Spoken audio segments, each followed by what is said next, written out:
గురుగారు, ధనుస్సు రాశి వారికి ఈ వారం ఎలా ఉంది? ధనుస్సు రాశి వారికి 5 గ్రహాలు దివ్యంగా యోగిస్తున్నాయి తల్లి. ప్రధానంగా సప్తమంలో చంద్రుడు, ద్వితీయంలో బుధుడు, చతుర్థంలో శుక్రుడు, తృతీయంలో శని, దశమంలో కేతువు. బ్రహ్మాండంగా పంచగ్రహ యోగం అనుకూల ఫలితాలను ఇస్తుంది. ఏకాగ్రతతో పనులు ప్రారంభించండి. మనోబలం విజయాన్ని ప్రసాదిస్తుంది. వ్యాపారంలో అనేక లాభాలుంటాయి. నూతన ప్రయత్నాలు విజయవంతమవుతాయి. నైపుణ్యంతో సృజనాత్మకంగా ఆలోచించడం ద్వారా కృషి ఫలిస్తుంది. వెంటనే కార్యసిద్ధి ఉంటుంది. సమయస్ఫూర్తితో వ్యవహరించడం ద్వారా కష్టాల నుండి, నష్టాల నుండి బయటపడతారు.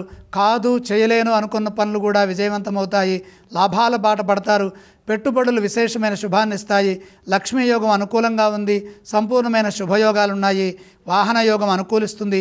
గృహలాభం సూచితం. భూ సంబంధమైన విషయాల్లో మేలు చేకూరుతుంది. ఇంట్లో కలిసి వస్తుంది. పట్టుదలతో చేసే పనులు విజయాన్నిస్తాయి. ఆత్మవిశ్వాసంతో పనిచేయడం ద్వారా ఆటంకాలు తొలగుతాయి. ఎదురు చూస్తున్న పనుల్లో పురోగతి ఉంటుంది. మీరు తీసుకునే నిర్ణయాలను అనుసరించి విజయాలు కార్యరూపంలో ఆవిష్కృతమవుతాయి.